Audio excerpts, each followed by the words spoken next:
Kabul, a blast near the office of Afghanistan's main security agency wounded 3 people on Wednesday hours after a bomb and gun attack on a minister's compound brought surging Taliban violence to the capital. The Taliban claimed responsibility for the late Tuesday car bomb and gun attack on the home of acting Defense Minister Bismillah Mohammadi. There was no immediate claim for the Wednesday blast. Mohammadi survived the attack on his compound in a heavily fortified part of Kabul, but the violence was a stark illustration of the deterioration in security as US-led foreign forces complete their withdrawal and the insurgents seize swaths of territory.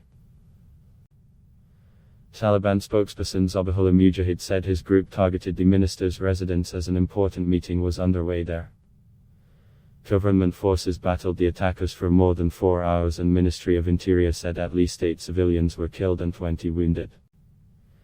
The explosion on Wednesday near a facility of the National Directorate of Security wounded 2 civilians and a security official, police said. The Taliban have stepped up their campaign to defeat the US-backed government since April as foreign forces complete their withdrawal after 20 years of war.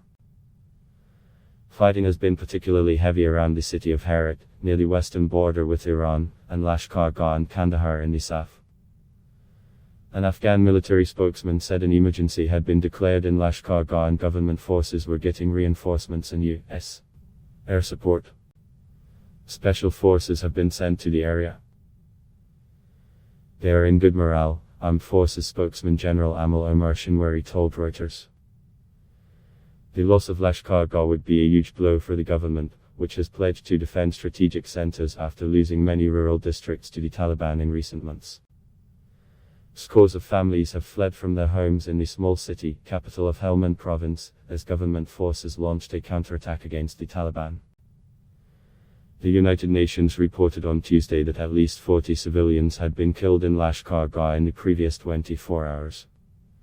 Taliban fighters had taken control of some radio and TV stations in the city and were moving into homes to stop people from helping government forces, residents said.